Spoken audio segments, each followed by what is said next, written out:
Majelis Jemaat mengucapkan selamat datang dan selamat beribadah kepada seluruh pengunjung kebaktian ini.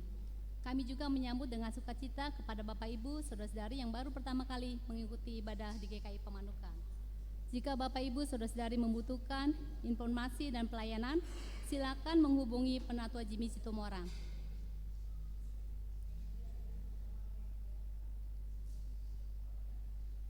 Perjamuan Kudus. Majelis Jemaat akan menyelenggarakan sakramen Perjamuan Kudus pada hari Minggu 5 Oktober 2025 pukul 9 WIB. Dilayani oleh Pendeta Emeritus Suryadi dari Cikarang. Untuk merayakan Hari Perjamuan Kudus sedunia dan semua umat Sidi diundang untuk berpartisipasi dalam perayaan tersebut. Bison pagi diadakan pada hari Rabu tanggal 8 Oktober jam 5:30 pagi bertempat di gereja dan akan dipimpin oleh Penatua JD. Kami mengundang anggota jemaat dan simpatisan hadir dalam bison tersebut. Kebaktian rumah tangga digabung dengan acara bulan keluarga. Kebaktian rumah tangga akan diselenggarakan pada hari Kamis 9 Oktober pukul 7 malam dengan penyelenggara yaitu Komisi Anak. Bertempat di gereja dipimpin oleh Penatua Jenny, liturgisnya yaitu Ibu Marsinta Simanulang. Kami mengundang anggota jemaat dan simpatisan hadir dalam kebaktian tersebut. Kebaktian syukur keluarga akan diselenggarakan pada hari Minggu 5 Oktober yaitu hari ini, waktunya setelah kebaktian selesai. Dengan penyelenggaranya keluarga Ibu Kristina Siagian, tempatnya Primagama BTN Pamanukan, yang akan dipimpin oleh Penatua Emeritus Suryadi, liturgisnya yaitu Penatua Jenny. Kami mengundang seluruh anggota jemaat dan simpatisan untuk hadir dalam kebaktian tersebut. Kebaktian syukur keluarga mengenang 1 tahun almarhum Bapak Ninahan akan dilaksanakan pada hari Minggu 12 Oktober 2025 yaitu minggu depan, waktunya jam 7 malam dengan penyelenggara keluarga Ibu Lim Lanteng yang bertempat di kediamannya yaitu di Pacinan, yang akan dipimpin oleh Penatua Jimmy Situmorang, liturgisnya yaitu Penatua Okjakma Luban Batu. Kami mengundang anggota jemaat dan simpatisan hadir dalam kebaktian tersebut. Persidangan ke-76 MK GKI Kelas Bandung akan diadakan yaitu pada hari Sabtu 11 Oktober 2025 yaitu percakapan gerejawi atas diri Penatua Kevin Tresna Majan SSI Teol yang akan dilaksanakan pada hari Sabtu yang bertempat di BPK Penabur Bandung dengan alamat Jalan Durasancana, Pasir Kaliki. Majelis Jemaat GKI Pamanukan mengutus nama-nama di bawah ini untuk mengikuti persidangan tersebut. 1. Penatua Heni Huta Barat, Penatua Jenny, Penatua Lilis Wayuningsi, Penatua Mastiar, dan Penatua Jimmy Situmorang. Dalam rangka agenda persidangan khusus ke-78 Majelis Klasis GKI Bandung tersebut, BPMKB telah menunjuk jemaat GKI Pamanukan untuk memimpin ibadah penutup P78 MK khusus. Mohon dukungan doa dari anggota jemaat dan simpatisan agar persidangan tersebut berjalan dengan baik. Persembahan alat elektronik. GKI Pamanukan menerima 1 buah speaker aktif portable merek Pelitron persembahan umat. Majelis Jemaat menyampaikan ucapan terima kasih atas persembahan speaker tersebut. Kiranya menjadi berkat untuk pelayanan di GKI Pamanukan. Atestasi keluar.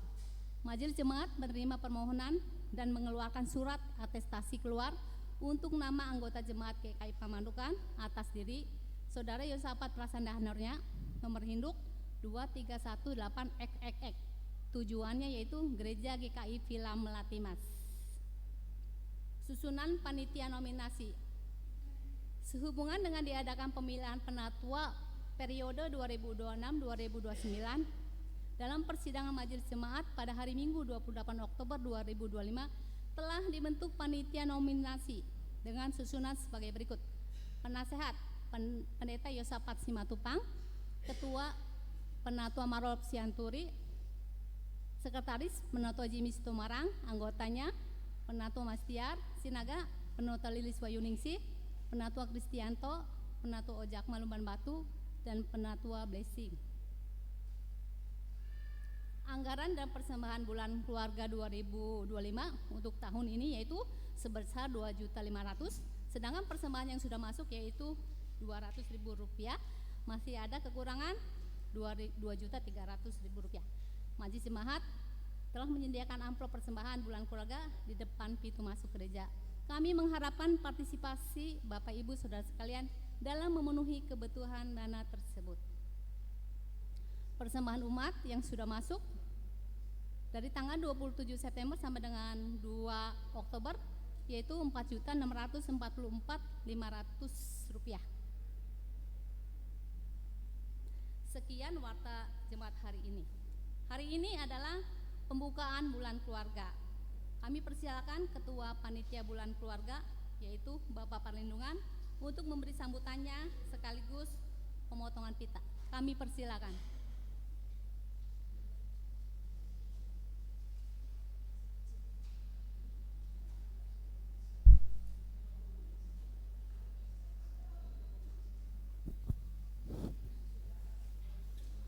Salam Bapak Ibu Saudara sekalian yang dikasihi Tuhan. Puji syukur kepada Tuhan di mana atas perlindungannya kita dapat berkumpul di tempat ini dalam acara bulan keluarga yang penuh sukacita. Terima kasih kepada Bapak Ibu yang sudah yang meluangkan waktu untuk menyampaikan kata sambutan dari saya. Momen ini adalah kesempatan bagi keluarga untuk menjadi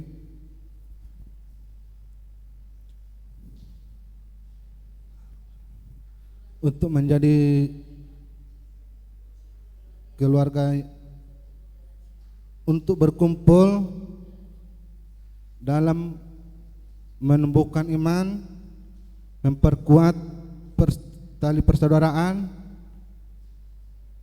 dan menjadi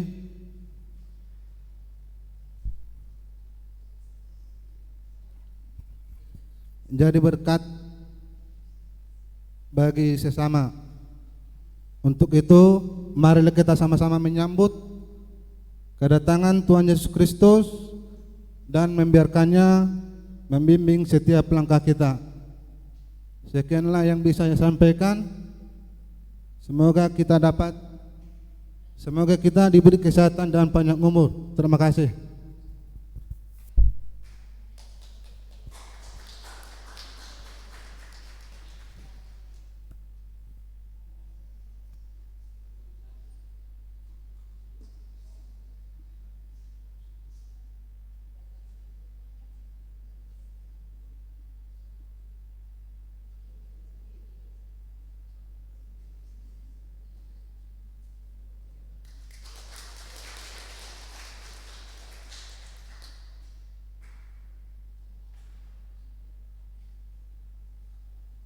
Terima kasih atas sambutannya.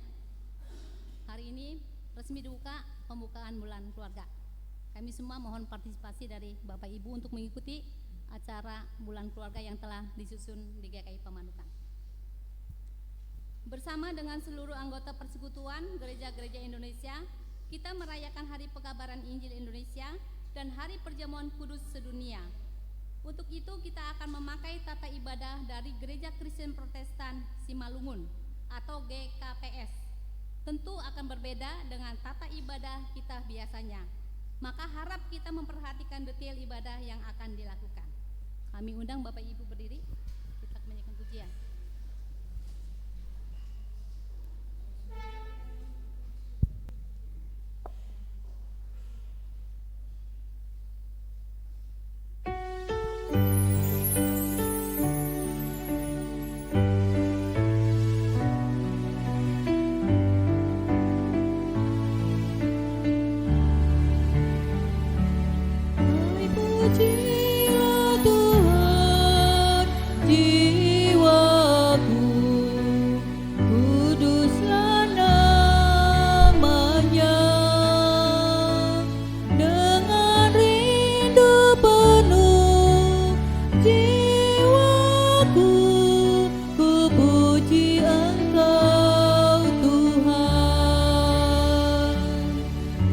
Terbit surya datang hari baru, saatnya ku memujimu.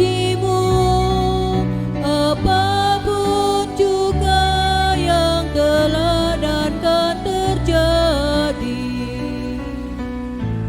ku mau bernyanyi sepanjang hari. Hai pujilah Tuhan jiwaku, kuduslah namanya.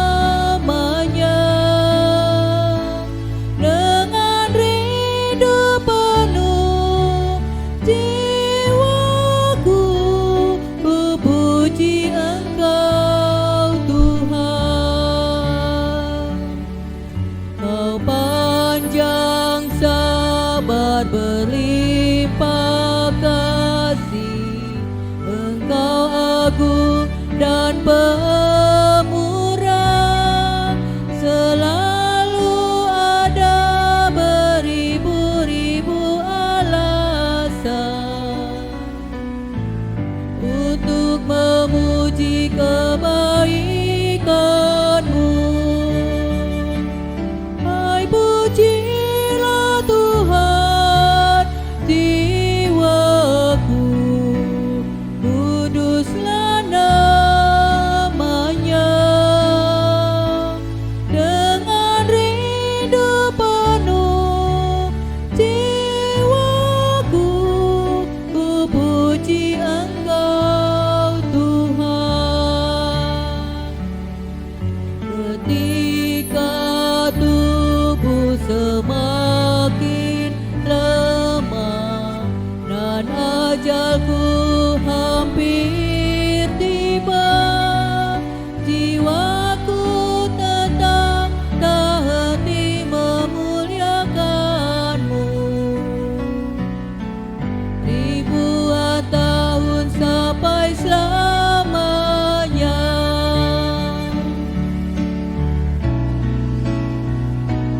Hai pujilah Tuhan jiwaku, kuduslah namanya. Dengan rindu penuh jiwaku, ku puji Engkau Tuhan.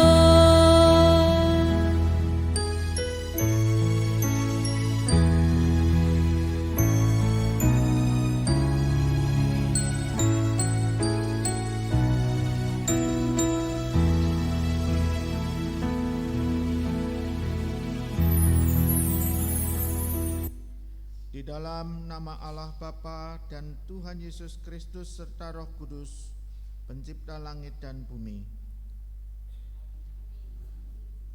Ya Allah, Engkaulah Allahku, aku mencari Engkau. Jiwaku haus kepadamu, tubuhku rindu kepadamu, seperti tanah yang kering dan tandus, tiada berair.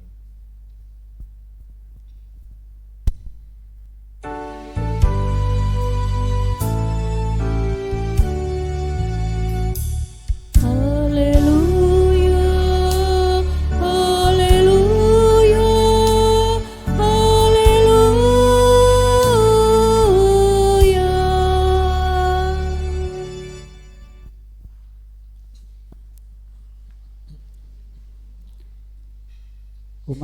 Umat tetap berdiri.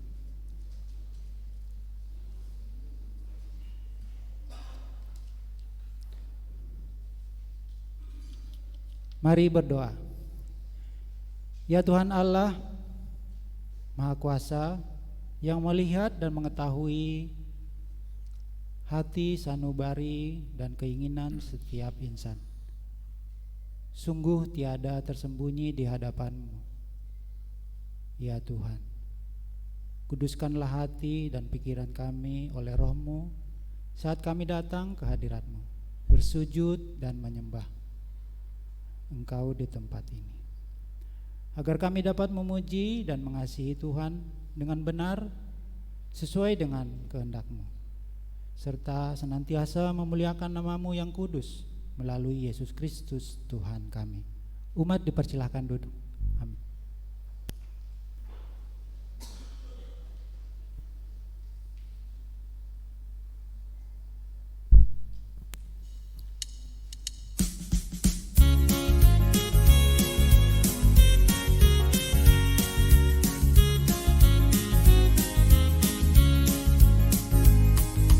Tuhan tolonglah bangunkan iman, pulihkanlah kasih yang remuk. Tuhan tolonglah bangunkan iman, pulihkanlah kasih yang remuk. Ubahlah hatiku, jamalah diriku, biar di tangan-Mu berbentuk. Tuhan tolonglah bangunkan iman, pulihkanlah kasih yang remuk.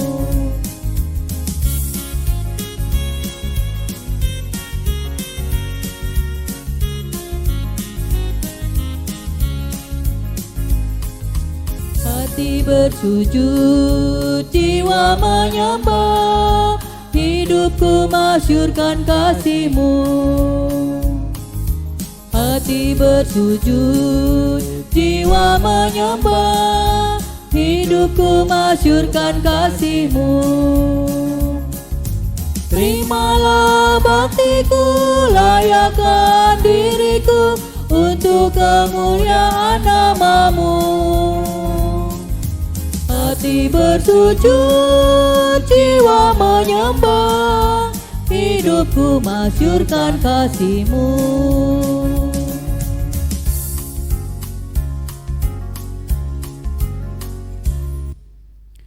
Marilah kita bangkit berdiri. Umat dipersilahkan.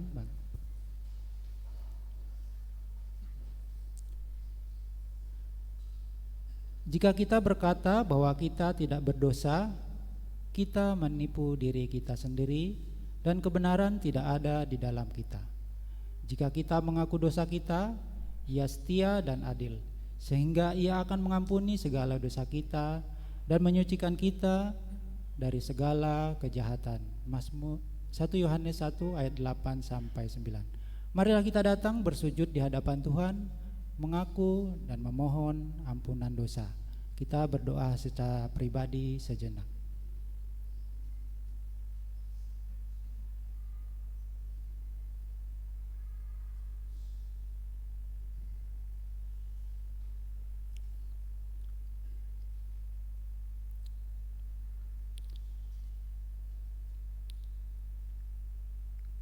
Kasihanilah kami ya Tuhan, ampunilah dosa kami dan tuntunlah kami menuju kehidupan baru, agar kami hidup di jalan benar sesuai dengan kehendak-Mu. Di dalam nama Tuhan Yesus Kristus kami berdoa. Amin. Dengan berpegang teguh kepada Tuhan Yesus, saya menyampaikan berita anugerah ini kepada saudara di dalam nama Allah Bapa dan Tuhan Yesus Kristus serta Roh Kudus. Percayalah, dosa kita semua sudah diampuni. Amin. Umat dipersilahkan duduk.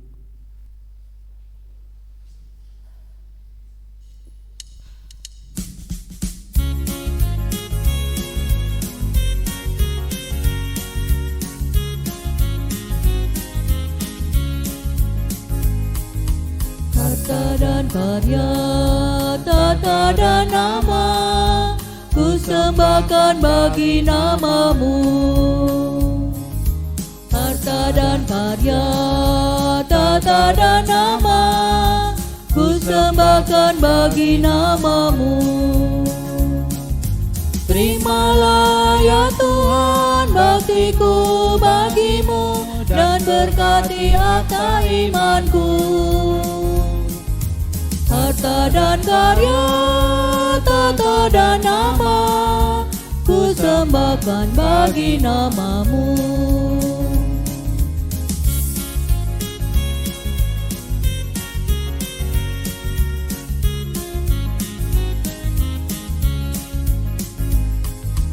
Urapi Tuhan bibir mulutku jadi saksi kebaikan-Mu. Urapi Tuhan bibir mulutku jadi saksi kebaikan-Mu. Pakailah diriku, berkati budiku untuk melukiskan kasih-Mu. Urapi Tuhan bibir mulutku jadi saksi kebaikan-Mu.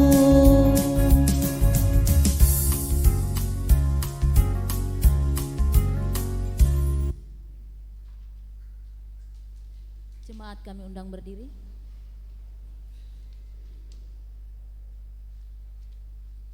Marilah kita bersama dengan Gereja Ekumenis sambil mengulang janji baptis kita. Kita mengucapkan pengakuan iman Nisia Konstantinopel. Aku percaya kepada satu Allah, Bapa yang Maha Kuasa, Pencipta langit dan bumi, segala kelihatan dan yang tak kelihatan, dan kepada satu Tuhan, Yesus Kristus, Anak Allah yang tunggal, lahir dari Sang Bapa sebelum ada segala zaman. Allah dari Allah, terang dari terang.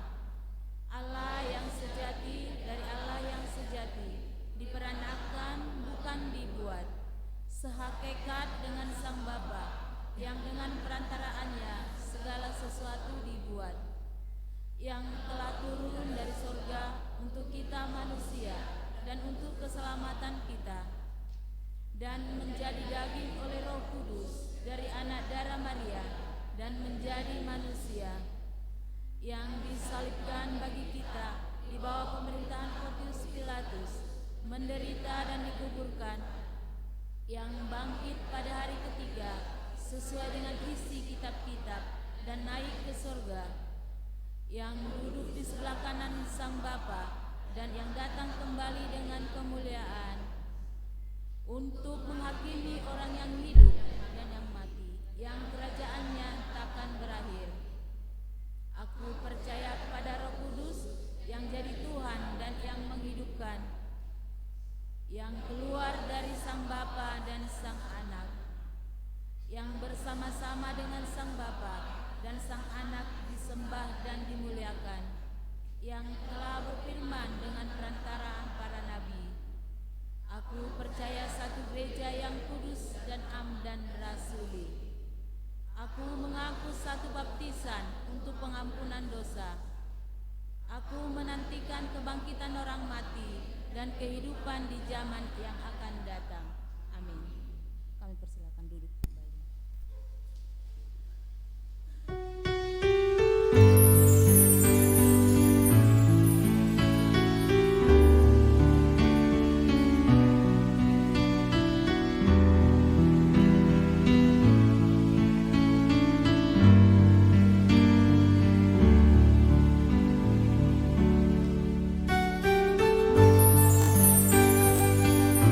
Melihat-Mu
Puji syukur kepada Tuhan yang demi kasih setianya memberkati, memelihara kami, menebus oleh Yesus Kristus dari dosa dan kesalahan kami, memeteraikan kami menjadi anak-anak-Mu.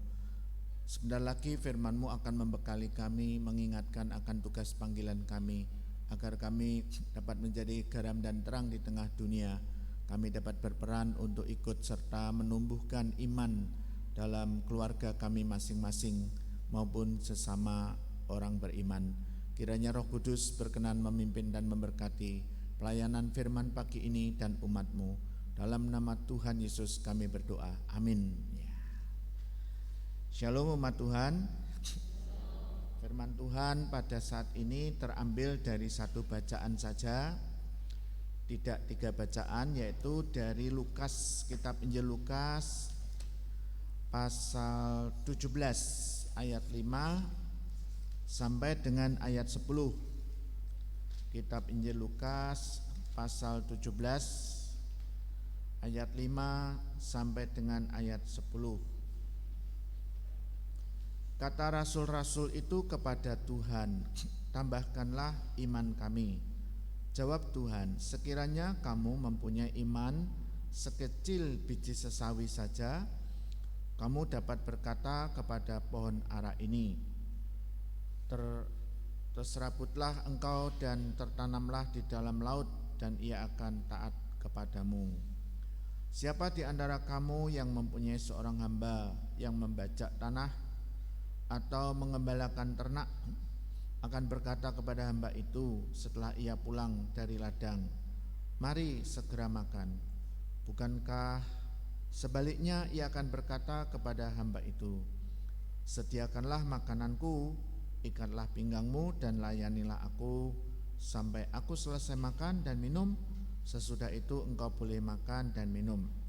Apakah ia berterima kasih kepada hamba itu karena hamba itu telah melakukan apa yang ditugaskan kepadanya? Demikian jugalah kamu. Apabila kamu telah melakukan segala sesuatu yang ditugaskan kepadamu, hendaklah kamu berkata, kami hamba-hamba yang tidak berguna, kami hanya melakukan apa yang harus kami lakukan. Demikianlah Injil Tuhan Yesus Kristus. Berbahagialah setiap orang yang memelihara dan melakukan firman Allah dalam hidup sehari-hari. Haleluya. Ya, sebelumnya saya menyampaikan terima kasih kepada MJ GKI Pamanukan, secara khusus Penetua Jemi, atas kesempatan yang disediakan saya untuk melayani khotbah dan perjamuan kudus pada minggu ini. Saya senang berjumpa kembali dengan Bapak Ibu umat Tuhan GKI Pamanukan pada saat ibadah ini dalam keadaan baik dan sehat. Semoga bertumbuh dalam iman, semoga terus bertumbuh dalam semangat dan komitmen pelayanannya. Seiring dengan tema khotbah minggu ini, bertumbuh dalam iman. Temanya itu Bapak Ibu Saudara mengikuti buku rancangan Dian Penuntun ya. Tapi bacaan yang diambil hanya satu, kitab Injil Lukas pasal 17 ayat 5 sampai dengan 10. Selain itu sebenarnya ada kitab Habakuk pasal 1 ayat 1 sampai 4, pasal 2 ayat 1 sampai 4, 2 Timotius ayat 1 sampai 14. 2 Timotius pasal 1 ayat 1 sampai 14 itu adalah surat Paulus kepada Timotius yang menyemangati, yang mengkonfirmasi baik iman dan pelayanan Timotius, di mana Timotius itu bertumbuh imannya karena didikan dari orang tuanya memiliki iman yang bertumbuh dan teguh karena didikan dari nenek Timotius ya, ibunya bernama Eunike dan neneknya bernama Lois, yaitu menjalankan peran mereka. Makanya tujuan dari penyampaian khotbah minggu ini itu dirumuskan agar umat menyadari peran keluarga dalam menanamkan benih iman bagi setiap anggota di dalamnya. Ya, tentu pengertiannya bukan hanya menyadari ya Bapak Ibu Saudara, tetapi menjalankan ya. Kalau cuma menyadari dan memahami nggak menjalankan, nggak mempraktekkan ya percuma ya. Kalau hanya mendengarkan firman Tuhan tapi tidak melakukan juga percuma ya. Masuk telinga satu keluar telinga lain. Nah, itu akan menjadi sia-sia. Itu firman tidak akan bertumbuh di dalam diri kita para pendengar. Ya. Firman itu akan menjadi dasar yang kokoh kalau dilakukan dalam hidup sehari-hari ya.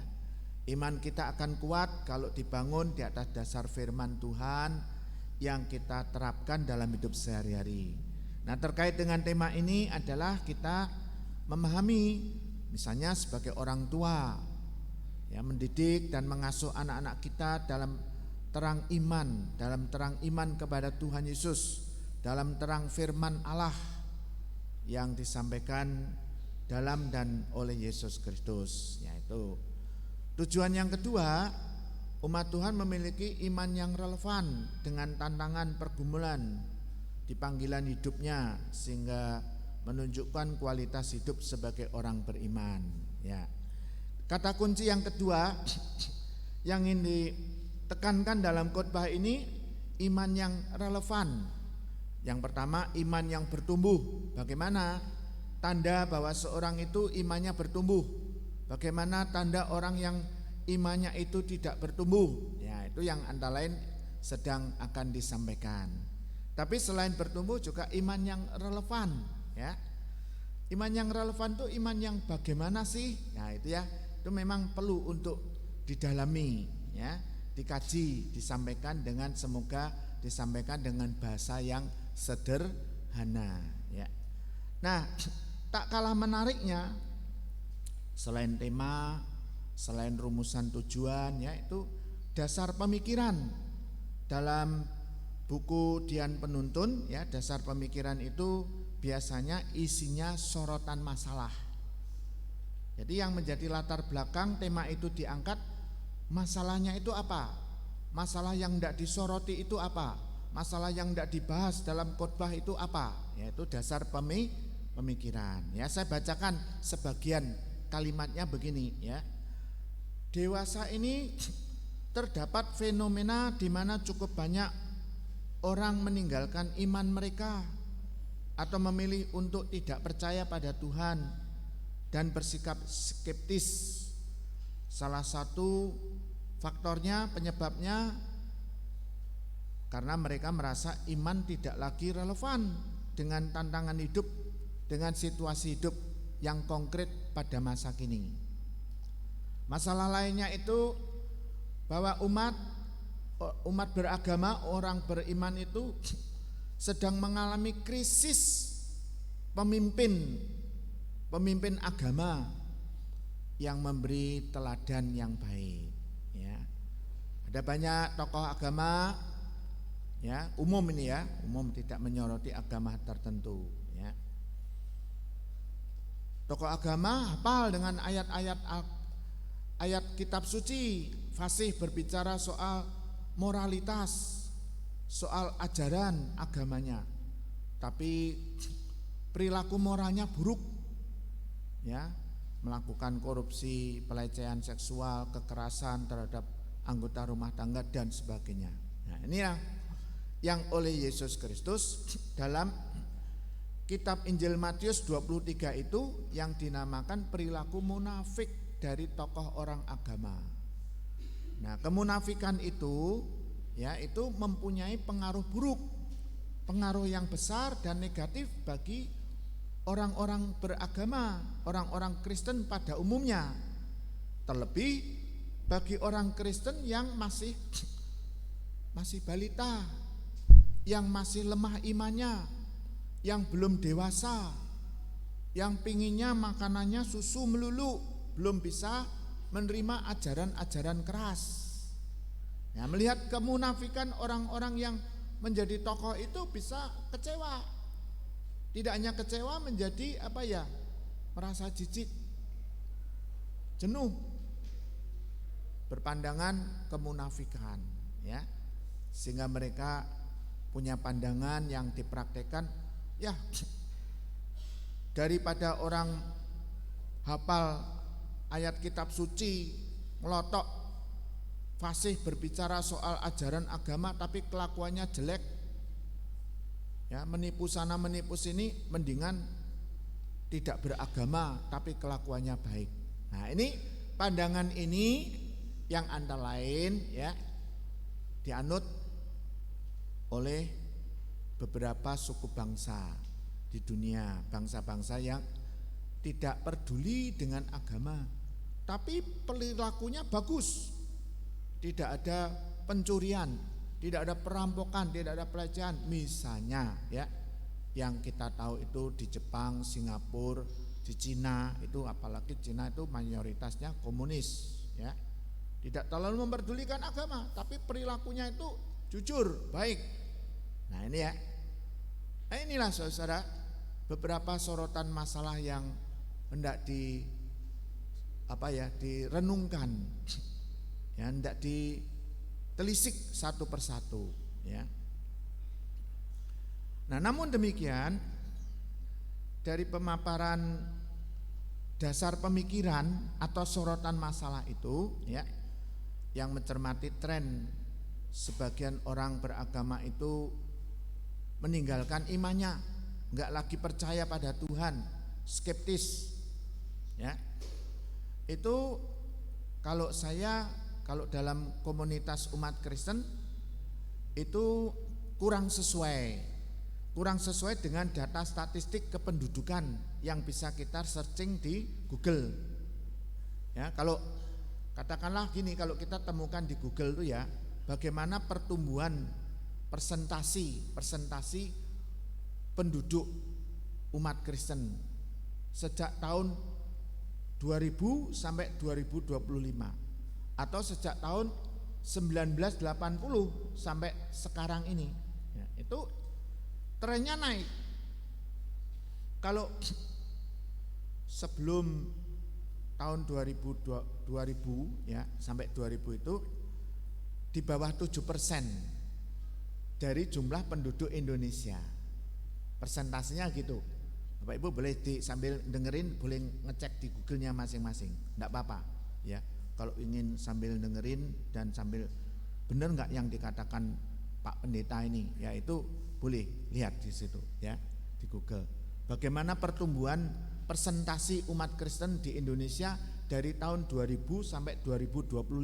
Klik di situ. Nanti akan ketemu. Ya.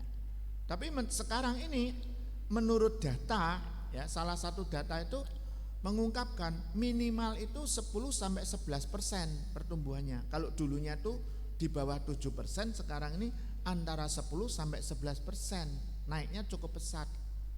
Dan beberapa penelitian itu sama, kurang lebihnya 4% naiknya. Dari mana persentasenya?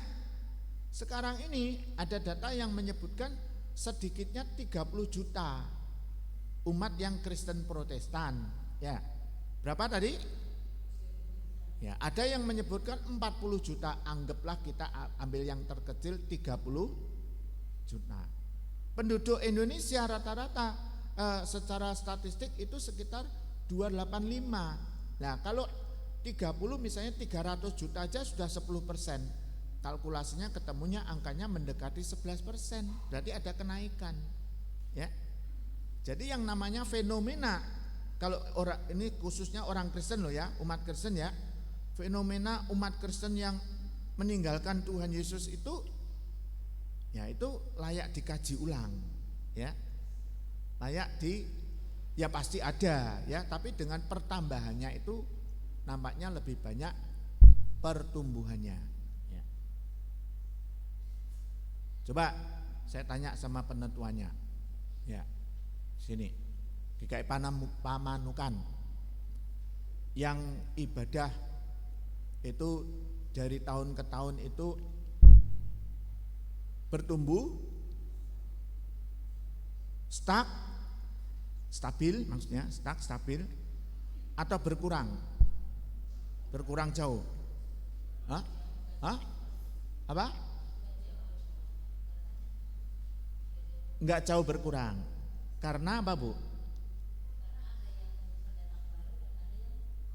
Nah, ini alasan yang objektif. Dapat diuji. Ya. Anak-anak muda lewat SMA pindah keluar kota, namanya kecamatan ya. Benar enggak? Orang-orang yang sudah tua, kelahiran 1930 sampai 50 sudah banyak yang bersama Tuhan Yesus di surga. Ya benar enggak? Ya kan? Yang ketiga, anak-anak zaman sekarang yang muda-muda itu tidak seperti orang tua zaman dulu. Kalau zaman dulu anak-anaknya itu 8, 9, 11 kan itu ya. Nah sekarang zaman sekarang maksimal rata-rata 2. Benar enggak Bapak Ibu? Ya otomatis toh cenderung apa? Berkurang. Tapi coba aku tanya, dari statistik orang anggota jemaat GKI Pamanukan berapa? 120 statistik ya. Berapa? 169. Kalau yang hadir ibadah sekitar berapa? 90 80 90 ya. Nah 80 90 itu dari 160 sekitar 50%. Ya benar ya.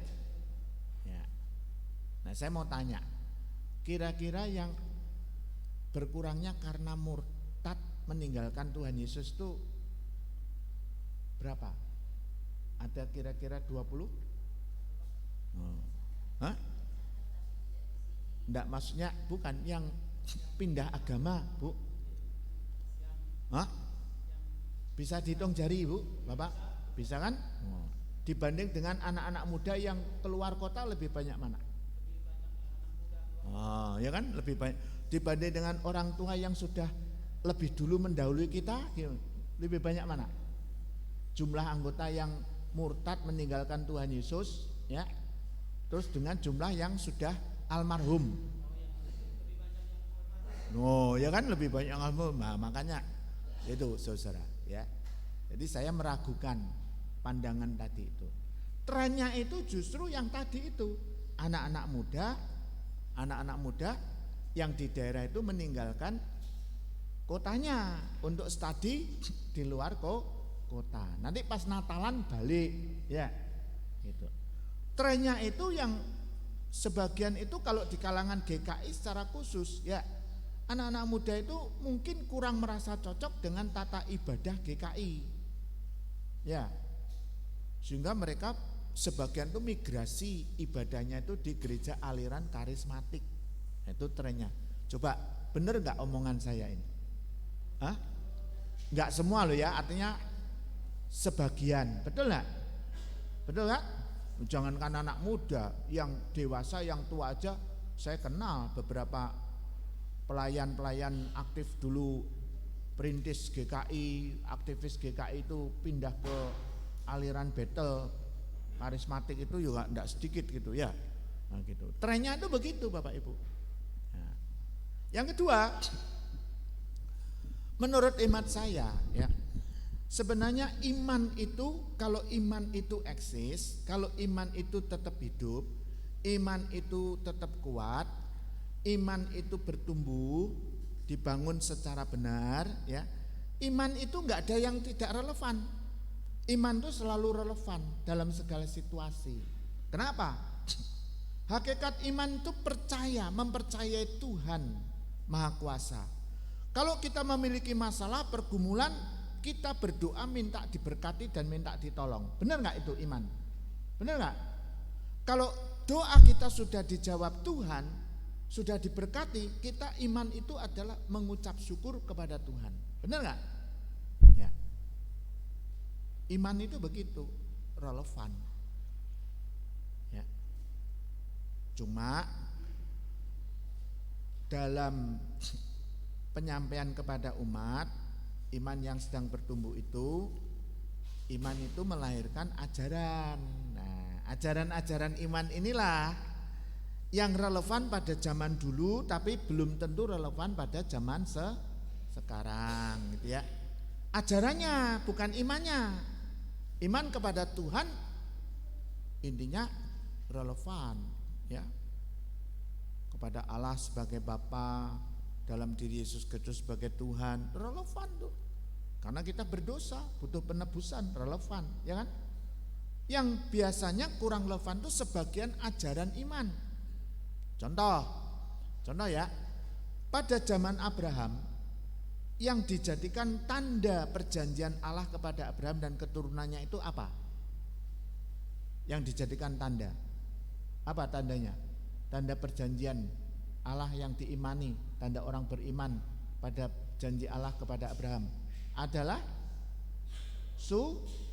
sunat. Ya, sunat.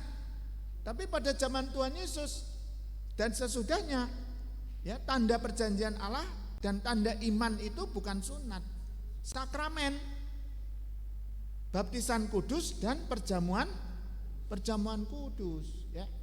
Dulu pada zaman perjanjian lama praktek peraturan dan batasan hari Sabat itu ketatnya luar biasa. Tapi pada zaman Tuhan Yesus lebih fleksibel, ya kan? Sudah nggak relevan, nggak boleh kerja sama sekali. Ya, menyembuhkan orang sakit nggak boleh hari Sabat. Nah, sama Tuhan diperbarui itu, ya. Ajarannya, saudara. Ya, ajarannya itu yang dulu melakukan kegiatan hari Sabtu nggak boleh pada perjanjian lama. Ya, bagi orang Kristen iman itu sudah dinamis, berkembang. Ya, kita tidak lagi menjadikan hari Sabtu sebagai ibadah kita pada Tuhan, tapi hari Minggu, Domingus, harinya Tuhan. Ya. Dan setiap hari boleh berbuat baik, termasuk pada hari Sabat, termasuk pada hari Minggu. Seperti Tuhan juga melakukan perbuatan baik, memberkati, mengasihi kita setiap hari, setiap waktu. Nah, itu ya. Jadi yang bisa kurang relevan atau tidak relevan itu apanya Bapak Ibu? Imannya atau ajarannya? Imannya atau ajarannya? Ajarannya. Tapi enggak semua loh ya. Sebagian ajaran itu tidak relevan. Tuhan memerintahkan Yosua perang, masuk ke Kanaan dengan perang. Apakah perintah Tuhan kepada Yosua perang itu relevan untuk sekarang? Ya enggak kan? Gitu. Apakah ayat-ayat Alkitab di dalam kitab Bilangan, di dalam kitab Imamat tentang rincian-rincian barang-barang bait suci, apa daftarnya macam-macam itu relevan untuk kita? Wah, kita sama sekali jauh. Ya. Fasilitasnya, tetek bengeknya untuk ibadah kepada Allah. Ya, itu. Nah, ajaran iman itulah yang perlu untuk terus diperbaiki, yang terus dievaluasi agar ajaran iman itu lebih relevan bagi kita. Ajaran yang kurang relevan itu misalnya zaman dulu percaya aja pada Tuhan, gak usah nyimpen duit. Kalau nyimpen itu tandanya orang kurang percaya akan pemeliharaan Tuhan. Ya, jadi bank itu gak boleh nyimpen uang di bank, gak boleh gitu ya, saudara. Jadi income 1 bulan itu harus habis 1 bulan itu. Percaya aja nanti pada masa tua dipelihara Tuhan. Ya. Nah, ajaran itu, ajarannya Bapak Ibu, ajaran itu yang tidak relevan untuk zaman sekarang. Ya. Yang lebih relevan itu ajaran yang bagaimana, pemahaman iman yang bagaimana. Ya, pada saat kita produktif, usia produktif diberkati lebihnya itu juga sarana Tuhan, cara Tuhan memberkati kita pada saat pensiun, pada saat tua. Jangan ngandalin anak kita, belum tentu anak kita sanggup bantu. Ya, Tuhan bisa pakai berkat pada masa kita kerja, masa masih kerja. Ya, makanya dikelola dengan baik. Coba itu, hamba yang menerima 5 dan 2 talenta ngembangkan jadi berapa ini? 10. Ini jadi 2 jadi berapa? 4. Berarti karena pekerjaannya diberkati ya. Ada laba kan? Ada untung. Coba setiap laba dihabisin untuk keperluan hidup sehari-hari. Apa bisa 5 tanah jadi 10? Ya nggak bisa. Kalau nggak nabung nggak bisa. Benar nggak? Hasil dari pekerjaannya mendapat laba keuntungan itu, ya, itu harus ditabung sehingga apa? Dari 5 menjadi 10, dari 2 menjadi 4. Ya. Nah ini cara pandang, perspektif, ajaran, ya Bapak Ibu. Ya. Percaya pada Tuhan, asalkan kita berdoa, terus nggak perlu ke rumah sakit, pasti sembuh mujizat. Nah itu ya. Percaya pada Tuhan, doa aja nanti dipelihara Tuhan. Tuhan akan datangkan orang-orang untuk males kerja. Nah ini, nah ajaran-ajaran kayak gini Bapak Ibu ya, yang bisa menyesatkan orang ya gitu. Nah itulah Bapak Ibu, kita uraian temanya dan tujuannya sudah agak panjang ya, sehingga kita waktunya masuk ke bacaan Alkitabnya. Ya, bacaan Alkitabnya itu diawali dengan permintaan para rasul, para murid, tambahkanlah iman kami. Kira-kira kenapa murid-murid kok minta pada Tuhan tambahkanlah iman kami? Kira-kira kenapa? Kenapa? Karena apa Bapak Ibu? Karena pada saat itu imannya belum terlalu kuat, belum terlalu bertumbuh ya itu. Misalnya saya akan kutipkan ya firman Tuhan. Firman Tuhan itu mengenai iman yang kurang bertumbuh ya. Matius 14 ayat 31. Segera Yesus mengulurkan tangannya kepada Petrus yang mau tenggelam, memegang dia dan berkata, "Hai orang kurang percaya, mengapa engkau bimbang?" Jadi pada saat mengikut Kristus itu enggak selalu mantep. Kadang-kadang bimbang. Bimbang pada saat apa? Ada gelombang lautan, danau yang kenceng mau menenggelamkan Petrus. Dulunya percaya, kalau itu engkau Tuhan, datanglah kemari, menyeberanglah kemari. Ya, biarlah aku berjalan ke dirimu. Itu berjalan. Tapi ketika ada angin kenceng, ombak laut besar, hatinya bimbang, mau jatuh. Tuhan tolonglah aku. Lah, hatinya bimbang, ya. Iman dengan bimbang. Iman dengan iman yang lemah bisa. Benar enggak Bapak Ibu? Pernah enggak Bapak Ibu itu beriman kepada Tuhan Yesus, beriman, tapi ketika ada pencobaan, masalah itu penuh dengan pertanyaan. Tuhan, katanya engkau baik, tapi kok nasibku kayak gini. Katanya firman-Mu kalau minta apa saja dikabulkan. Lah aku sudah minta berkali-kali, bertahun-tahun punya anak, tapi 8 tahun pernikahan enggak punya anak-anak. Nah, ini gimana ini Tuhan? Nah, beneran ya? Jadi bimbang. Iman kepada Tuhan Yesus, tapi dengan kebimbangan, dengan keraguan. Tidak selalu dengan percaya teguh. Contoh Petrus, ya. Tuhan, kalau semua orang lain itu meninggalkan engkau, aku rela mati untuk engkau. Ya, itu setelah dia mengaku Yesus Kristus Mesias. Ya. Tapi Tuhan mengatakan apa? Sebelum ayam berkokok 3 kali engkau menyangkal aku. Ketika situasi berubah, Tuhan Yesus ditangkap, diadili. Oh, Petrus masih gitu enggak? Enggak, ditanya, engkau murid Yesus? Menyangkal, aku bukan termasuk dia, pengikutnya. Aku bukan termasuk muridnya, menyangkal. Gonjang-ganjing.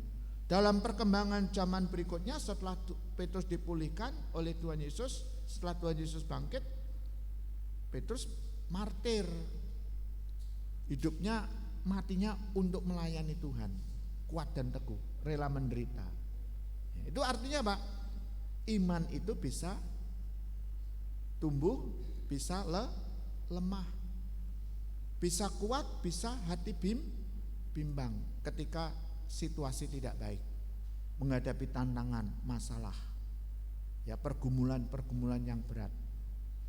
Nah, inilah realitas yang sebenarnya itu begitu. Ya. Belum lagi Kalau tadi benar, kalau krisis kepemimpinan tokoh orang beragama, kemunafikan itu bisa berdampak negatif bagi Kristen-Kristen yang imannya masih lemah, yang bisa dikatakan seperti bayi, yang masih kekanak-kanaan, gampang diumbang-ambingkan oleh penyesat. Makanya Tuhan ngajarin, memang penyesatan di dunia itu tidak akan bisa dihilangkan. Tidak mungkin tidak akan ada hal yang menyebabkan orang berbuat dosa, disesatkan. Kalau istilah lama itu penyesat. Di dunia ini tidak mungkin tidak ada penyesatan. Penyesatan selalu ada. Tapi yang penting bagaimana kita menghadapi, supaya iman kita nggak tersesat, supaya iman kita nggak sakit, kan gitu. Supaya kerohanian kita tidak terkontaminasi oleh rupa-rupa ajaran yang sesat tadi, oleh dunia, roh dunia. Itu bagaimana? Nah, itu antara lain iman kita perlu dikelola supaya bertumbuh. Kalau iman bertumbuh itu menjadi dewasa. Kalau iman bertumbuh itu menjadi kokoh, dasar yang kuat. Kan gitu ya. Kalau iman bertumbuh itu akan menghasilkan buah yang lebat. Kalau bertumbuh kan berbuah yang 100 kali, 60 kali, kan gitu ya. Nah, bagaimana? Pertanyaan intinya, supaya iman itu bertumbuh, supaya iman itu tetap kuat ya, dan relevan. Relevan itu artinya sesuai dengan kondisi, tetap berguna. Iman itu tetap kokoh, tetap hidup dan berguna, menjawab tantangan zaman, menguatkan kita di tengah pergumulan, di tengah gelombang yang sangat dahsyat. Kita tetap percaya teguh pada Tuhan. Nah, itu ya, kuncinya di situ. Ya.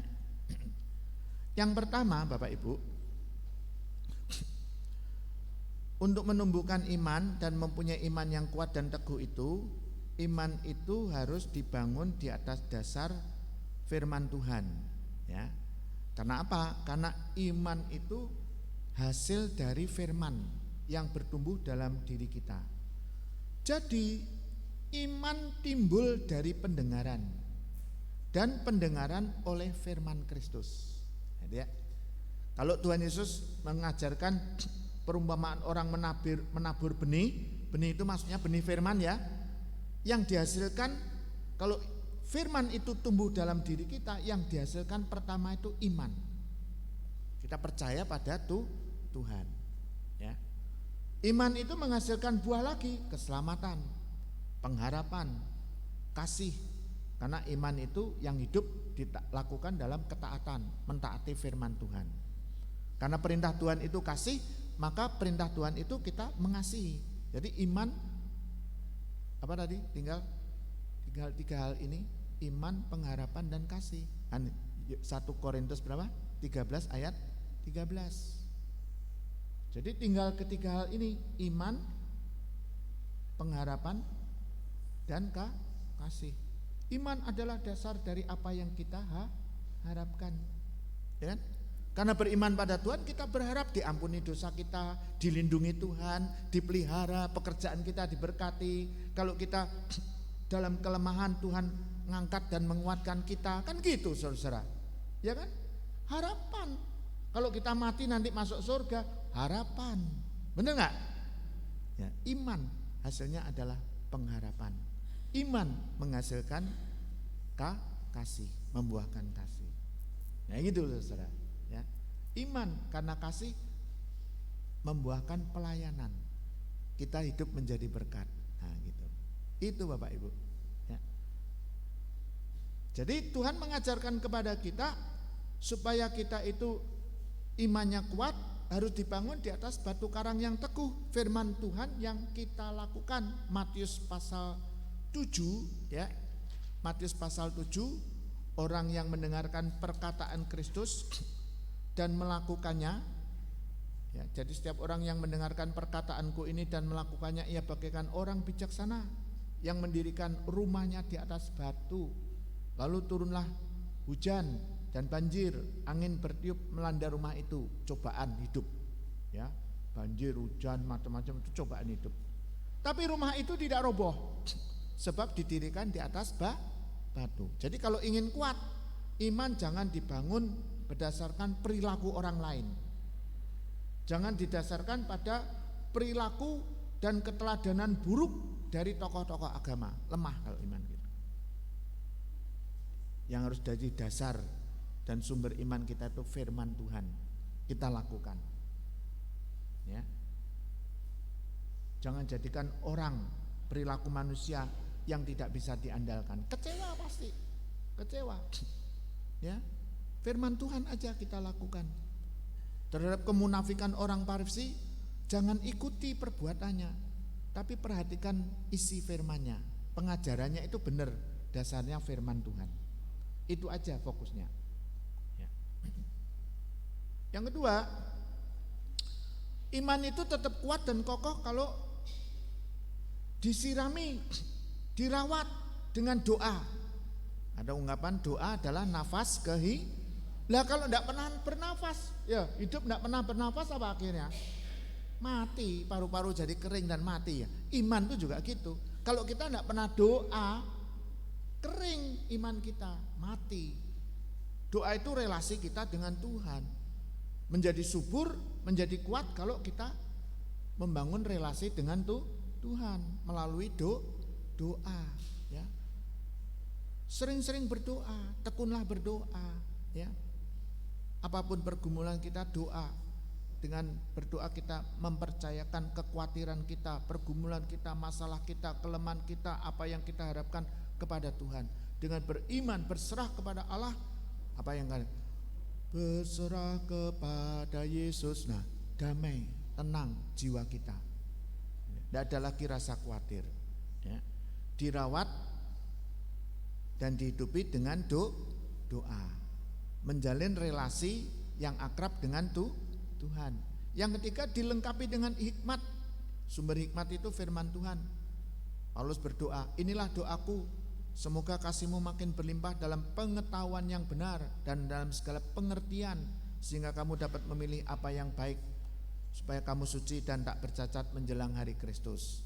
Filipi 1, kepada jemaat di Filipi 1, Filipi ya, ayat 9-10.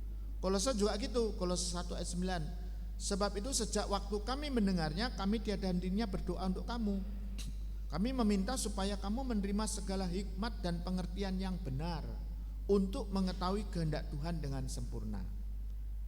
Makanya Tuhan juga mengatakan, aku mengutus kamu bagaikan domba di tengah serigala, anak domba di tengah serigala. Karena itu hendaklah kamu apa?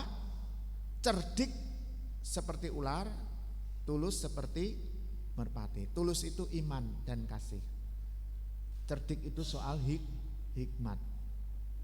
Ya, orang yang berhikmat itu bisa memilih dan memilah mana ajaran yang sehat dan mana ajaran palsu, mana ajaran yang benar dan menyesatkan. Orang yang berhikmat itu bisa membedakan, ya, mana orang yang licik dan mana orang yang tulus. Nah, itu. Jadi iman itu perlu dilengkapi dengan hikmat. Doa Paulus begitu. Hikmat itu sumbernya dari firman. Yang ketiga, yang keempat, peranan orang tua, keluarga harus saling mendukung. Ya, keluarga, orang tua mendidik anaknya sejak kecil. Seperti dalam Mazmur ya, Mazmur itu didiklah Amsal ya, didiklah orang muda menurut jalan yang patut baginya. Maka pada masa tuanya pun ia tidak akan menyimpang daripada jalan itu. Nah, ini yang diteladankan oleh Lois Enike kepada Timotius. Sehingga ketika Timotius masih muda sudah menjadi seorang gembala, seorang pelayan di kota Efesus. Ya, itu. Jadi yang keempat tadi itu peranan dari keluarga, dari orang tua. Yang terakhir, lingkungan sosial yang mendukung. Kalau benih firman jatuhnya di tanah, di tepi jalan, di batu, kerikil-kerikil, di semak duri, bertumbuh enggak? Bisa berbuah enggak? Ya bertumbuhnya sebentar, tapi enggak mungkin berbuah karena banyak halangannya ya. Seperti tanaman, kalau tinggal di situ enggak akan berbuah. Tapi kalau jatuh di tanah yang baik, tanah itu lingkungan kita, juga suasana hati kita ya. Kalau jatuh di tanah yang baik, hati dan lingkungan sosial yang baik yang mendukung, maka iman itu makin bertumbuh ya. Hikmat itu mengajarkan begini, pergaulan yang buruk merusak kebiasaan yang baik. 1 Korintus 15 ayat 33. Janganlah kamu sesat, pergaulan yang buruk merusak kebiasaan yang baik. Ya, penyesatan, ajaran, kemunafikan, ya itu kita bisa mewaspadainya. Tuhan mengajar kita waspada terhadap segala bentuk penyesatan. Ya. Nah itulah Bapak Ibu pentingnya berbagai faktor bagaimana iman kita bertumbuh dan tetap relevan ya dengan segala dinamika hidup pada masa kini. Ya, yang pertama, iman itu akan kuat dan bertumbuh meskipun ada tantangan, pencobaan. Kalau apa?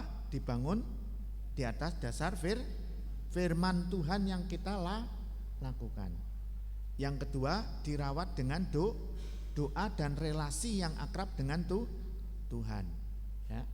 Yang ketiga, dilengkapi dengan hikmat. Firman Tuhan membuat kita berhikmat, cerdik, cerdas. Gadis-gadis bijaksana, cerdas, ya, antisipasi. Yang keempat apa?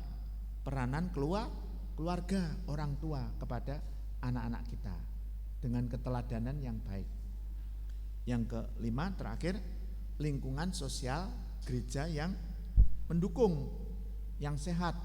Jadi jangan sampai membuat para penetua, anggota majelis, antar pendeta dan penetua itu terdengar di jemaat berantem melulu. Waduh, jemaat jadi bingung nih ya.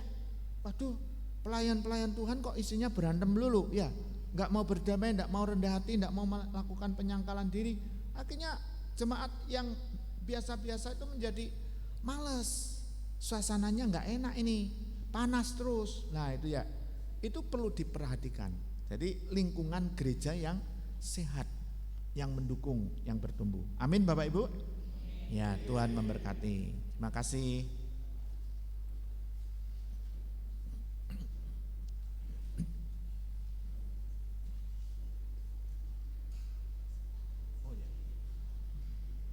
Mari kita berdoa. Terima kasih Tuhan untuk pengajaran firman-Mu kepada kami, agar kami terus membangun iman kami menjadi iman yang dewasa, iman yang bertumbuh sehat dan teguh, yang berguna untuk kehidupan sehari-hari di tengah pergumulan yang tidak mudah. Perkenankanlah kami Tuhan pada saat ini menaikkan doa syafaat bagi pelayanan majelis jemaat GKI Pamanukan. Dengan segala aktivitasnya, Tuhan memberkati program-program yang dicanangkan dan kebutuhan finansialnya. Juga pertumbuhan umat-Mu GKI Pamanukan ini dalam iman kepada Tuhan, ketaatannya kepada Allah, dan kasihnya kepada Tuhan dan sesama. Berkati semuanya. Di tengah pergumulan anggota jemaat karena faktor kelemahan tubuh, sakit penyakit, maupun karena finansial, keterpurukan, menghadapi kemalangan, Tuhan yang hibur, Tuhan yang teguhkan, beri hati damai dan iman yang kuat. Berkati bangsa dan negara Indonesia supaya tetap bersatu, kami dapat bekerja dan menunaikan tugas panggilan orang percaya dengan hati damai dan penuh persaudaraan. Kami berdoa untuk kebutuhan calon pendeta di GKI Pamanukan, Tuhan yang mengutus seorang hamba Tuhan yang baik, rendah hati, dan punya komitmen dan semangat yang besar untuk melayani Tuhan. Juga jemaat persiapkan hati dan jiwa mereka lebih terbuka dan kooperatif terhadap siapapun yang hendak Tuhan utus di tengah jemaat ini. Kami berdoa untuk jemaat yang sakit dan simpatisan yang lemah tubuh, baik Ibu Sundari, Ibu Yuliana dan lain sebagainya. Pulihkanlah Tuhan kesehatan mereka, berkati metabolismenya, obat yang dikonsumsinya. Pimpin dan sertai kami dalam mengikuti perjamuan kudus yang sebentar akan dilayankan bagi kami. Biarlah dengan perjamuan kudus itu kami semakin kuat beriman karena cinta Tuhan Yesus yang mengorbankan hidup serta nyawanya untuk keselamatan kami, untuk menjadikan kami anak-anak Allah. Dalam Kristus Tuhan kami berdoa. Amin.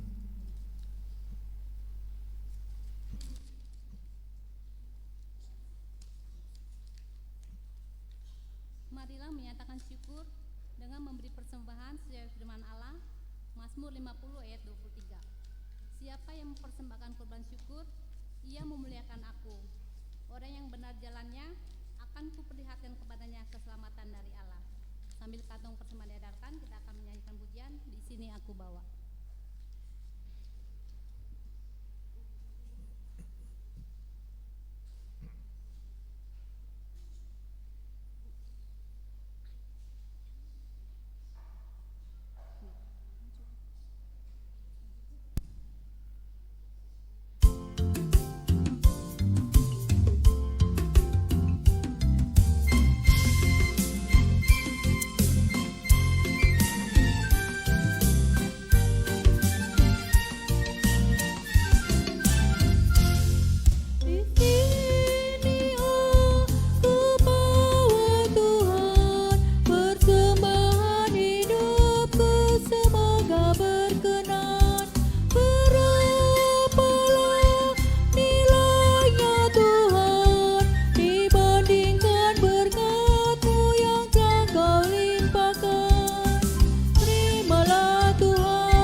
Dipersilakan duduk kembali Bapak Ibu.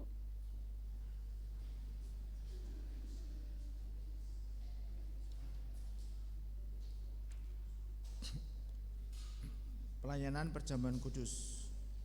Tuhan Yesus pernah bersabda, barang siapa makan dagingku dan minum darahku, ia mempunyai hidup yang kekal dan aku akan membangkitkan dia pada akhir zaman. Yohanes 6 ayat 54. Mari kita berdoa. Ya Tuhan Allah Bapa kami yang Maha Pengasih, dalam Kristus Yesus Tuhan kami, Engkau adalah sumber keselamatan dan kehidupan yang kekal melalui anak-Mu Yesus Kristus yang telah berkorban untuk menebus kami orang berdosa. Pada saat ini kami hendak menerima perjamuan kudus. Ya Tuhan, limpahkanlah kasih karunia bagi kami. Kiranya Roh Kudus membuka hati dan meneguhkan iman kami, agar semakin mempercayai keselamatan yang telah Engkau anugerahkan dalam Kristus Yesus. Kami hendak mengakhiri doa ini dengan bersama mengucapkan doa Bapa kami. Bapa kami yang di surga, dikuduskanlah, datanglah kerajaan-Mu, jadilah kehendak-Mu di bumi seperti di surga. Berikanlah kami pada hari ini makanan kami yang secukupnya, dan ampunilah kami akan kesalahan kami, seperti kami juga mengampuni orang bersalah kepada kami. Dan janganlah membawa kami ke dalam pencobaan, tetapi lepaskanlah kami dari yang jahat. Karena Engkau yang punya kerajaan dan kuasa dan kemuliaan sampai selama-lamanya. Amin. Mari kita berdiri. Pernyataan dan janji. Saudara yang dikasihi Tuhan, pada saat ini kita hendak menerima perjamuan kudus. Seharusnya lah kita lebih dulu memahami dengan jelas tentang arti dan makna perjamuan kudus bagi kita sebelum kita mengikutinya. Perjamuan kudus adalah bukti kasih karunia Allah kepada kita dalam Kristus. Karena itu marilah kita bersyukur dan berterima kasih kepada Tuhan Allah yang telah menyelamatkan kita melalui pengorbanan Yesus Kristus, anaknya yang tunggal. Bersamaan dengan keinginan kita untuk menerima roti dan anggur sebagai perantaraan dari daging dan darah Kristus, marilah kita datang ke hadirat-Nya di dalam ketulusan dan kerendahan hati sebagai pernyataan atas janji saudara. Jawablah pertanyaan berikut ini. Apakah saudara percaya kepada Yesus Kristus yang telah datang ke dunia untuk menyelamatkan orang berdosa? Dia yang telah mati dan bangkit kembali untuk menanggung dan menghapus dosa saudara. Apakah saudara percaya? Apakah saudara percaya bahwa roti dan anggur dalam perjamuan kudus adalah tanda atau perantaraan dari tubuh dan darah Tuhan Yesus Kristus? Apakah saudara percaya? Apakah saudara percaya menunjukkan tanda pengampunan dosa dalam hidup saudara sehari-hari dengan menyatakan suatu kehidupan yang baru? Apakah saudara bersedia berdamai dengan orang yang bersusah hati, yang menyusahkan hati saudara, dan mengampuni kesalahannya? Apakah saudara bersedia? Allah sungguh berkenan menerima janji dan pengakuan saudara. Terpujilah Tuhan Allah dengan dalam segenap hidup kita. Amin. Dipersilakan duduk kembali.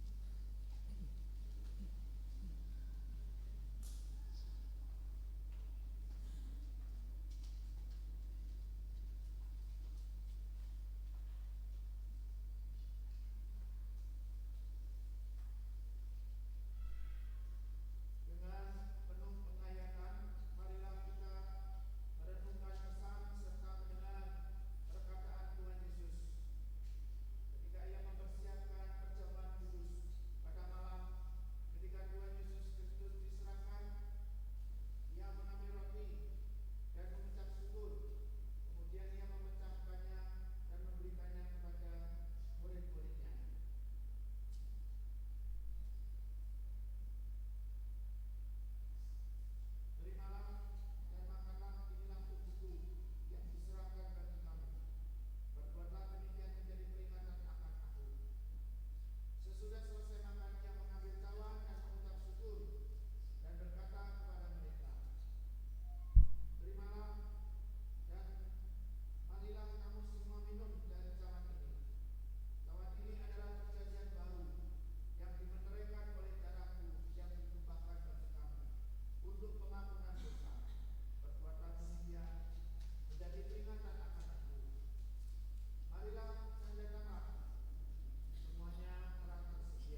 Kasih-Ku Tuhan, bakti-Ku Tuhan, tak setara kemurahan-Mu. Kasih-Ku Tuhan, bakti-Ku Tuhan, tak setara kemurahan-Mu. Tetapi rahmat-Mu tak hitung jasaku, sangatlah besar dan mulia. Kasih-Ku Tuhan, bakti-Ku Tuhan, tak setara kemurahan-Mu.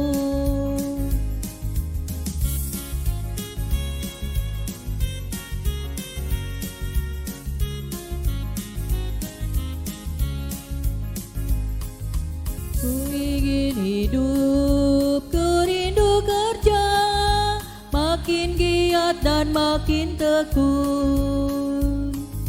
Ku ingin hidup, ku rindu kerja, makin giat dan makin tekun.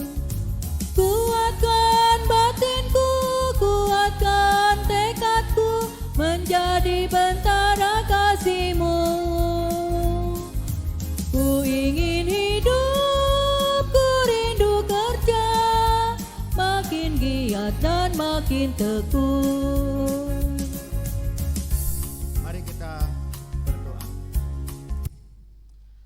Ya Bapa yang Maha Pengasih dan penuh karunia serta rahmat, kami mengucap syukur dan terima kasih atas kasih karunia dan kebaikan-Mu bagi kami.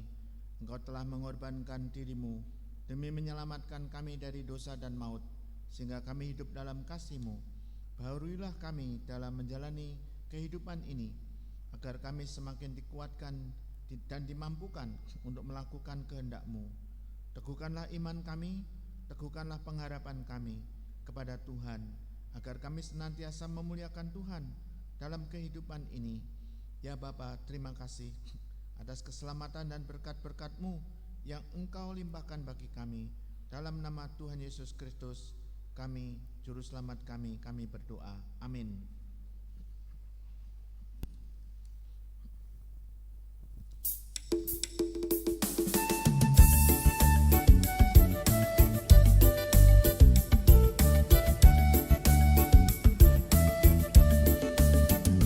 Bila badai hidup menerpamu dan cobaan pun datang mengganggu, hanya satu janji harapanmu, ya janji Tuhanmu pegang teguh.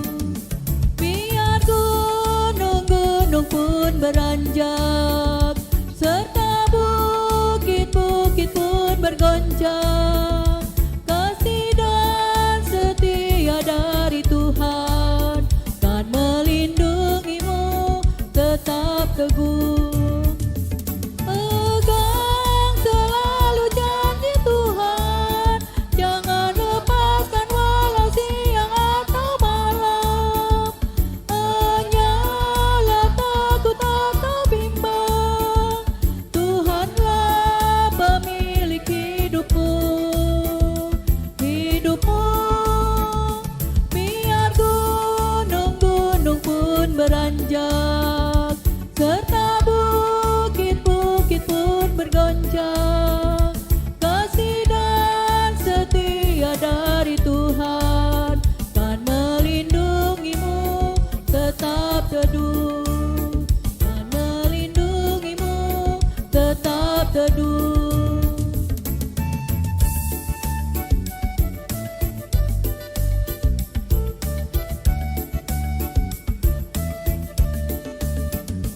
Bila badai hidup menerpamu dan cobaan pun datang mengganggu, hanya satu janji harapanmu, ya janji Tuhanmu pegang teguh.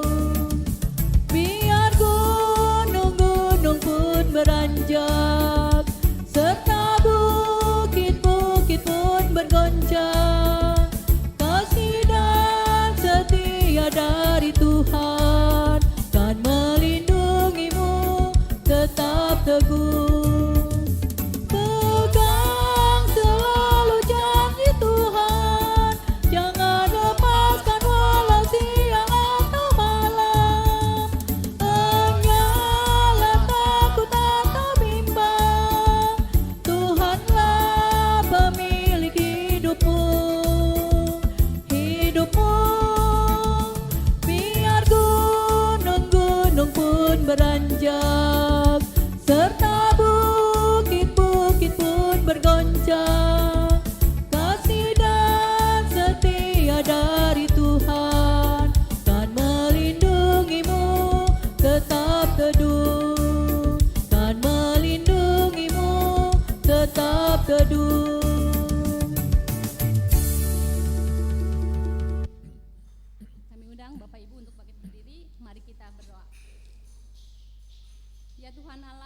bersyukur dan berterima kasih atas segala berkat dan anugerah-Mu yang senantiasa melimpah dalam kehidupan kami. Engkau telah menyertai kami dan memberkati segala pekerjaan kami hingga hari ini. Dengan rasa syukur dan terima kasih, kami datang ke hadirat-Mu, membawa persembahan yang bersumber daripada-Mu, menjadi persembahan syukur dan pujian bagi nama-Mu. Kiranya Engkau berkenan menerimanya demi kemuliaan-Mu dan kebesaran kerajaan-Mu di bumi ini. Di dalam nama Yesus Kristus Tuhan kami, terimalah doa persembahan ini. Amin.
Tuhan, pergilah dan berdirilah teguh, jangan goyah, dan giatlah selalu dalam pekerjaan Tuhan, sebab kamu tahu bahwa dalam persekutuan dengan Tuhan, jerih payahmu tidak sia-sia. Terimalah berkat dari Tuhan. Tuhan memberkati engkau dan melindungi engkau. Tuhan menyinari engkau dengan wajah-Nya dan memberi engkau kasih karunia. Tuhan menghadapkan wajah-Nya kepadamu dan memberikan kepadamu damai sejahtera untuk selamanya. Amin.